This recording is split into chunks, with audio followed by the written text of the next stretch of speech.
오늘은 창세기 1장을 공부하는데 요한복음을 가지고 말씀을 풀어보겠습니다.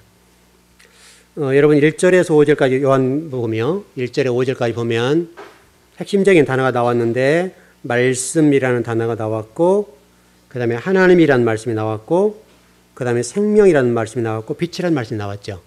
그렇죠. 그러니까 말씀, 하나님, 생명, 빛 이렇게 좀 되어 있습니다.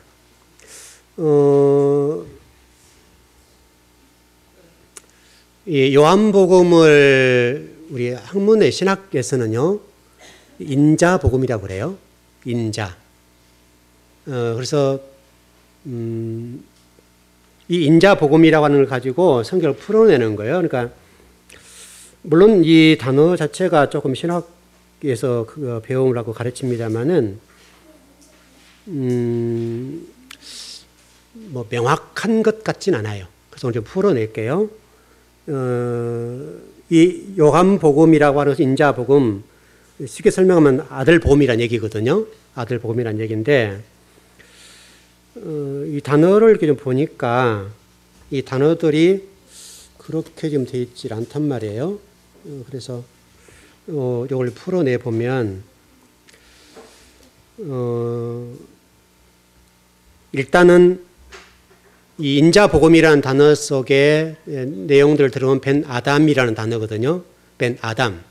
벤 아담이라는 단어인데 이 벤 아담 또는 벤 나답 이렇게 볼 수 있겠는데 이 뜻이 뭔가라고 보면 우리 창세기 1장에서 똑같습니다. 창세기 1장 1절에서 사람을 세운다고 그랬죠. 그 얘기가 똑같은 건데 이 벤 아담 또는 벤 나답이라는 단어 뜻은 사람이 세워진다. 그 말, 사람이 세워진다. 그럼 사람이 세워진다는 말은 누가 세워진다는 말이에요? 그리스도 예수. 그리스도 예수가 세워진다는 말이거든요. 요한복음 자체가. 그래서 벤이란 말은 아들이란 말이고, 어원적으로 보면 아들이라는 말인데, 이 아들이라는 어원이, 뜻이 뭐냐면 세우다, 짓다. 그러니까 아들인데, 벤이라는 말은 저는 벤허. 허의 아들이란 말이거든요. 이렇게 베너란 말은 허의 아들 그런 말이에요. 벤이란 말이 아들이란 말이니까. 근데 이 벤이라는 이 아들인데 이 아들이라고 하는 어근, 벤이라고 하는 어근이 뭐냐 이거예요. 어근인데 어근은 이것은 세우다, 짓다. 여러분 창세기 1장은 똑같죠? 1장 1절은 똑같죠? 창세기 1장 1절에서 여러분 그리스도 예수를 머리로 짓는다고 그랬잖아요. 똑같은 내용이란 말이죠. 짓다, 세우다. 어근으로 보면 그렇게 되어 있어요. 이것을 여러분 일단 잊지 않아야겠는데 무슨 얘기냐면 집을 짓듯이 사람의 뭘 지어가는 거예요? 속사람을 지어가는 거. 이게 신앙생활이에요. 우리의 속사람을 누구의 속사람으로? 그리스도 예수. 그리스도 예수의 속사람으로 지어가는 거. 이게 요한복음, 또 창세기 1장에서도 똑같이 설명하는 거. 그러니까, 그리고 창세기 1장하고 요한복음하고 이렇게 보면 똑같이 여러분 내용 자체가 그렇게 풀어나가는 거고요. 우리 속사람을 지어나가는데 똑같아요. 그러니까 이 성경 66권은 역사책을 기록한 것도 아니고 현상적으로 내가 천지를 창조했다. 이걸 설명하는 것도 아니에요. 중요한 것은 성경 66권이 우리에게 설명하려고 하는 것이 뭐냐면 저와 여러분을 하나님 형상으로 입은 하나님의 사람, 그 사람으로 세우겠다. 이게 성경 66권이에요. 성경 66권은 단순하게 역사를 기록한 것도 아니고 또 현상적인 세계를 설명하는 것도 아니고 하나님의 형상을 입은 하나님의 벤 아담, 벤 나답, 하나님의 사람으로 짓겠다. 지어 놓을 것이다. 세워 놓을 것이다. 우리를 하나님이 이런 방법 저런 방법을 가지고 지어가는 거예요. 다시 설명하면 하나님의 생각, 하나님의 사상, 또 성령님의 그 능력 이런 삶들로 하나님과 대화하고 호흡하고 그 영원한 생명 속에 하나님과 교제를 나눌 수 있도록. 우리 인간으로 하나님과 대화가 안 되죠. 죄투성이기 때문에 하나 대화가 안 되는데, 대화가 되는데 어떻게 대화가 되게 하는가 하면 우리를 하나님 형상으로 입고 우리의 생각과 우리의 사상과 사고와 그 모든 것들을 하나님과 대화할 수준으로 만들어 놓겠다. 그게 성경이에요.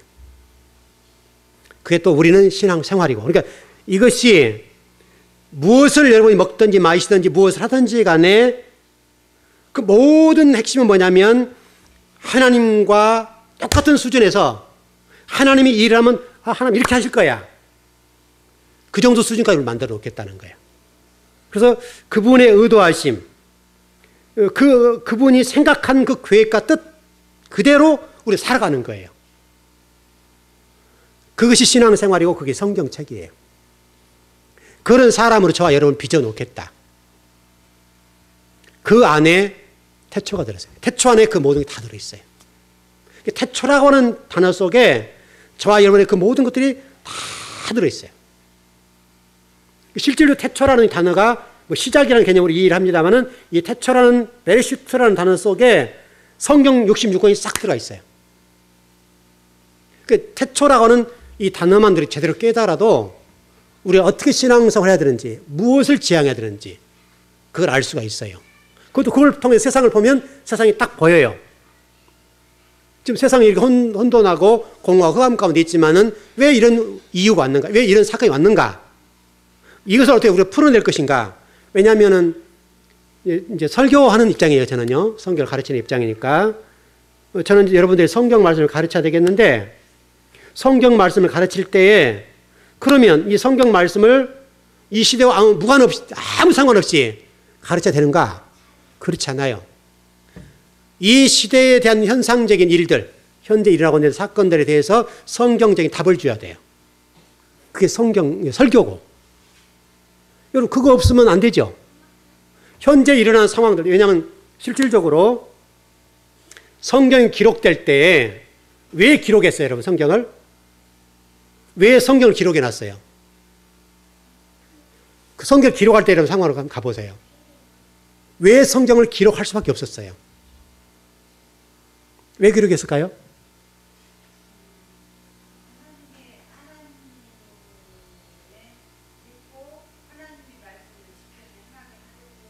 네.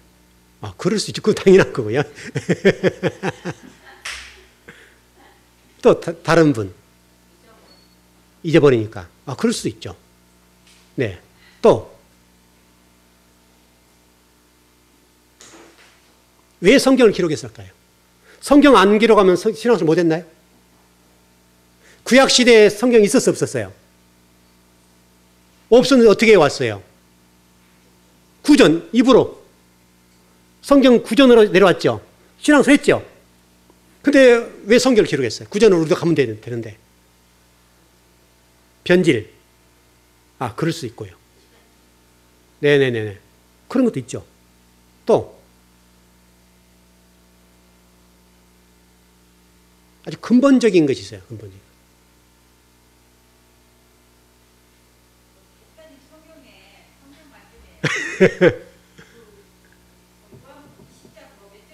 예.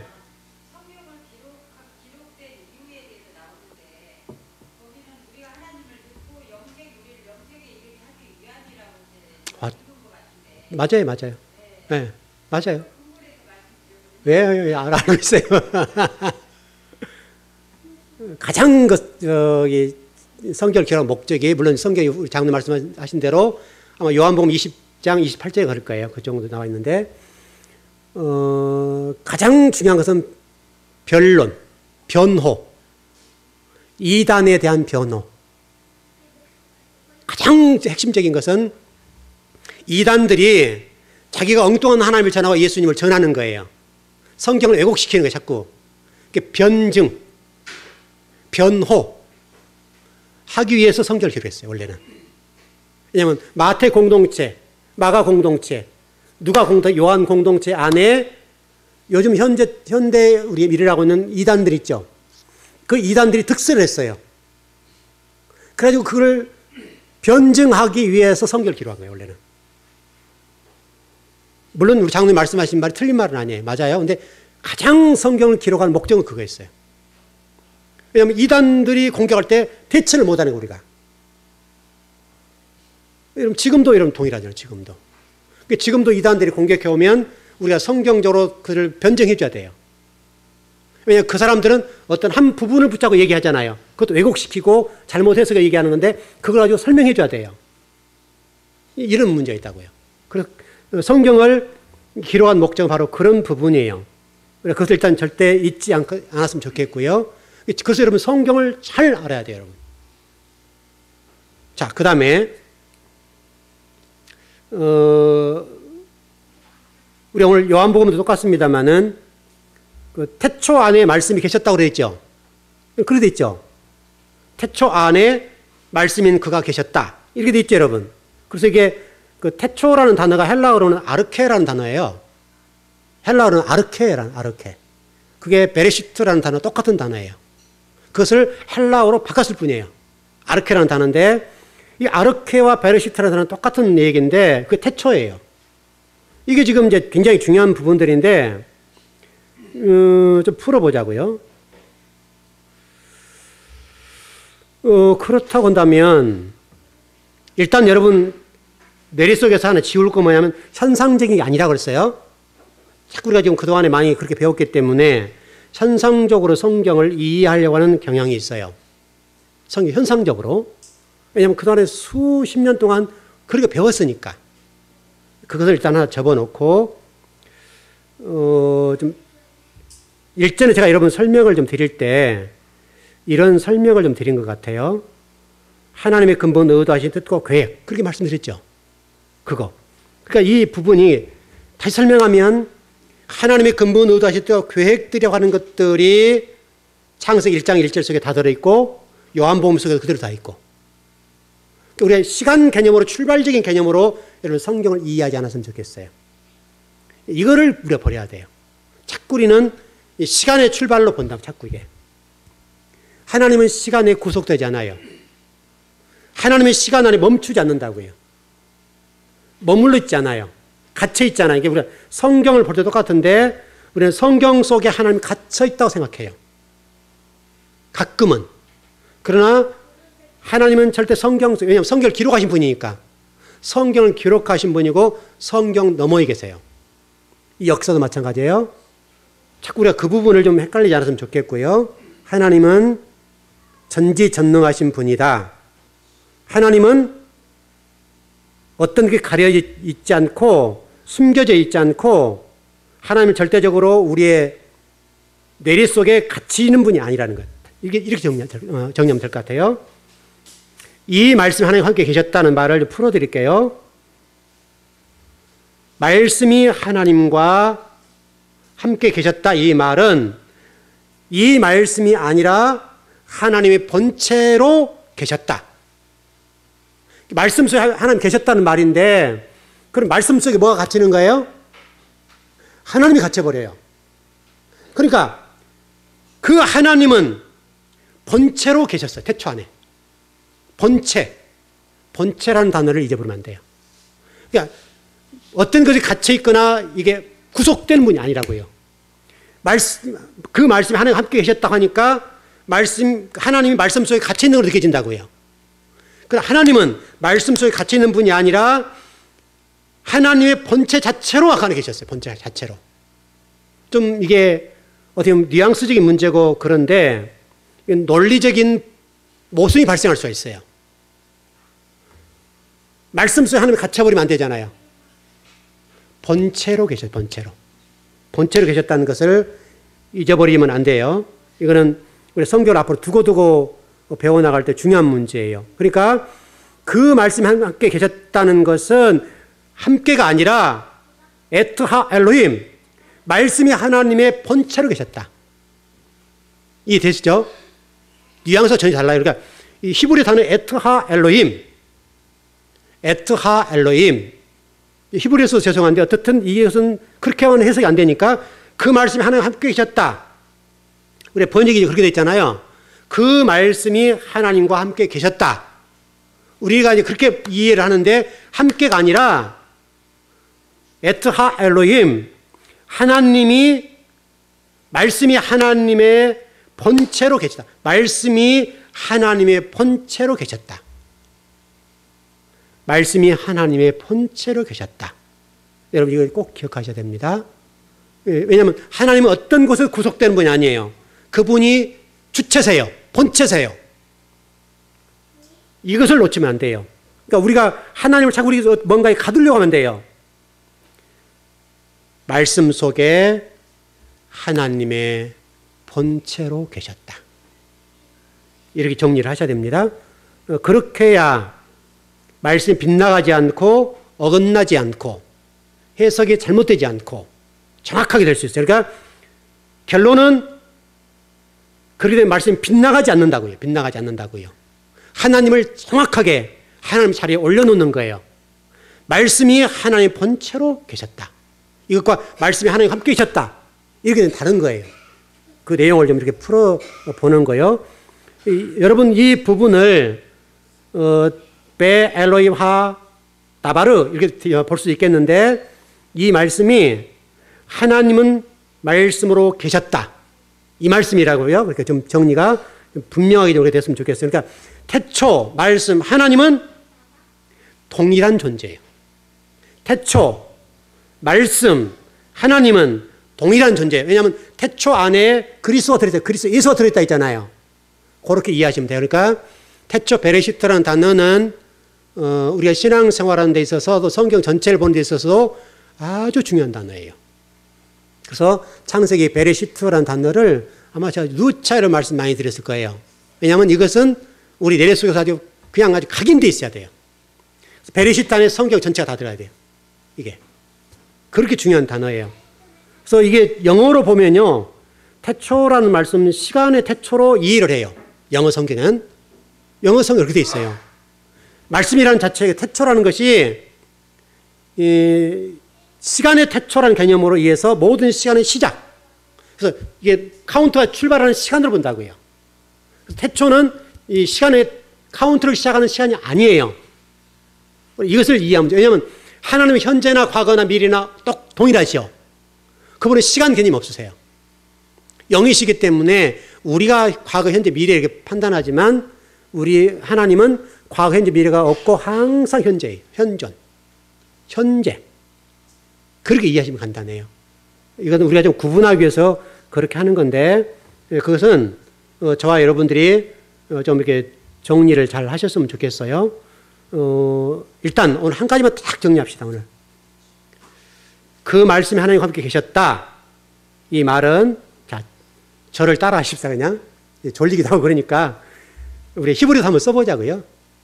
에트하 엘로힘 뜻이 뭐라고요?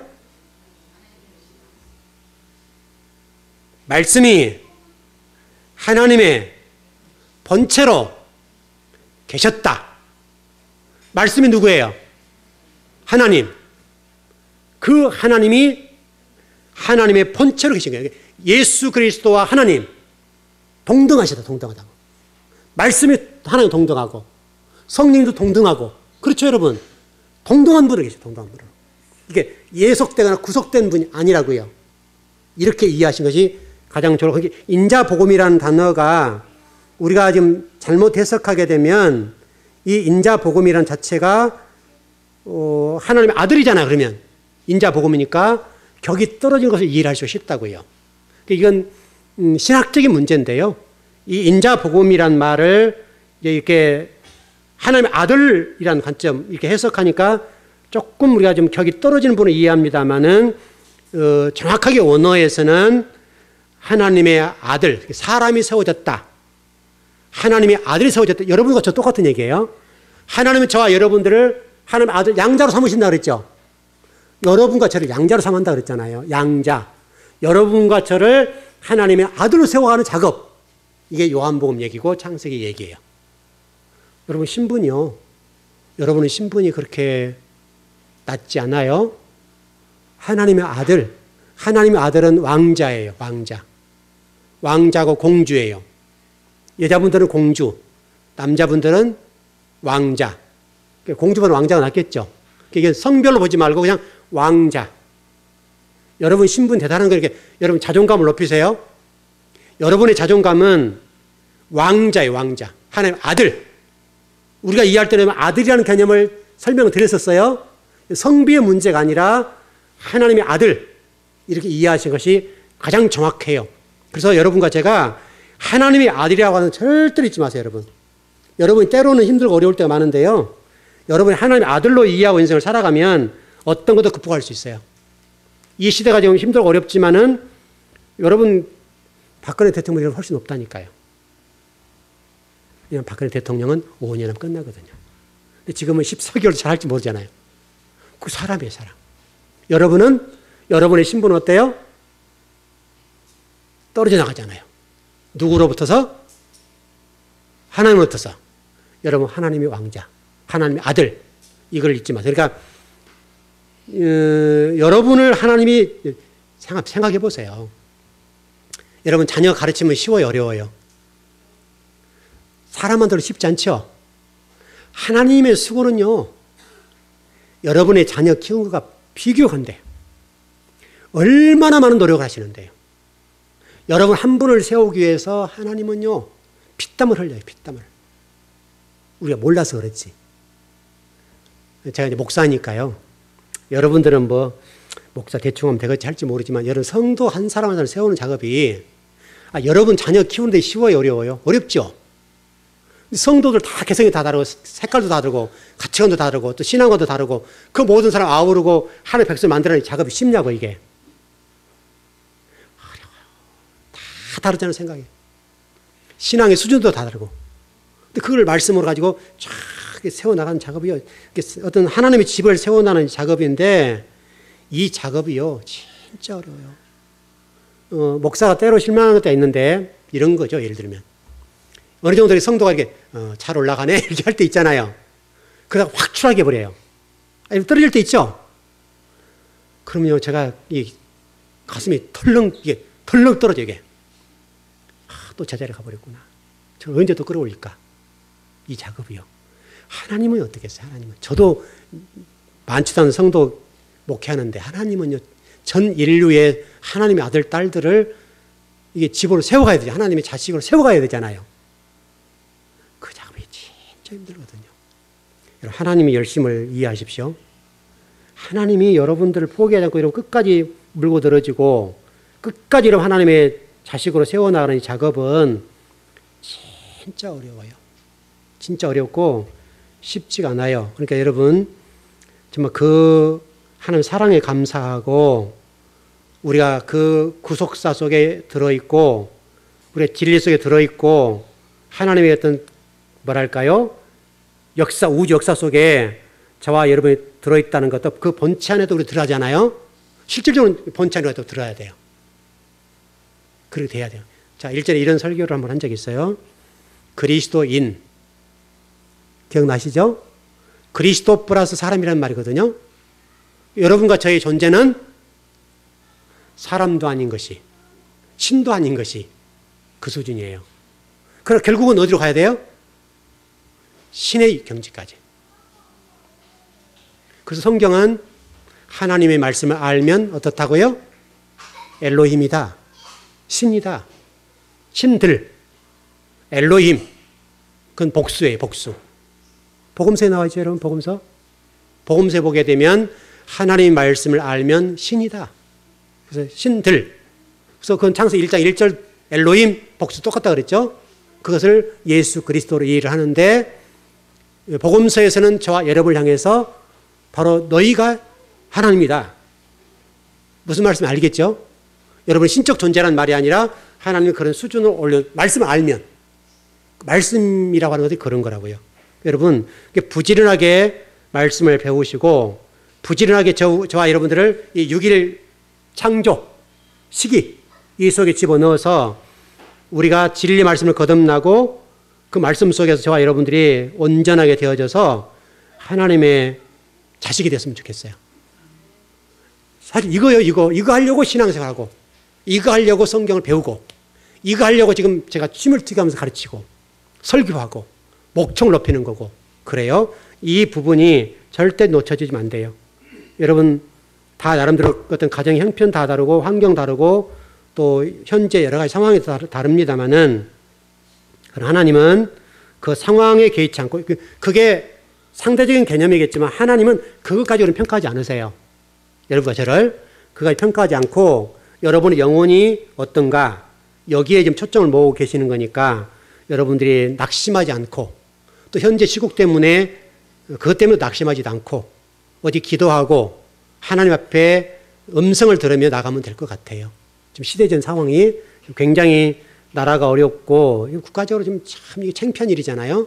여러 가지 힘든 일이 많이 있고 또 경제적으로 어려움이 있을 거고 여러분 지금 국가 이 신뢰도 이런 것도 그렇고 수출의 문제도 그렇고 상당히 복잡해질 것 같긴 해요. 이게 그냥 끝나는 게 아니고 최순실이 얼마 먹었다 이런 문제가 아니라 그거 게임이 안 될 정도로 수출의 문제가 막힐 거란 말이죠. 엄청나게 막힐 거예요. 그리고 또 트럼프가 지금 당선되면서 앞으로 되어질 일들이 만만하지 않아요. 그러니까 제가 전번 수요일날 말씀드렸던 것처럼 이것을 어떻게 극복해 나갈 것이냐. 자주 어떤 민주주의로 세워나가고 주권을 세워나가는 민족으로 거듭난다면 기회가 될 거고 과거처럼 그렇게 그냥 뭐랄까 좀 빌부터 산다 합니까? 그런 미국에 빌붙어서 먹고 살려고 하는 그런 수준에 머무르면 어려울 거예요. 쉽지 않은데 근데 저는 기회로 갔으면 좋겠어요. 그걸 살려내고 여러분들도 지금 어려운 시대입니다만은 이 어려운 시기에 하나님의 음성을 잘 들어보세요. 잘 들어보시고 어떻게 해야 되는가를 결론을 찾아내시라고요. 잘못 살아놓으면 꼭 이 결과가 나와요. 심은 대로 거두니까. 여러분 심어놓은 대로 거두잖아요. 지금 현재. 심어놓은 그대로 거둬요.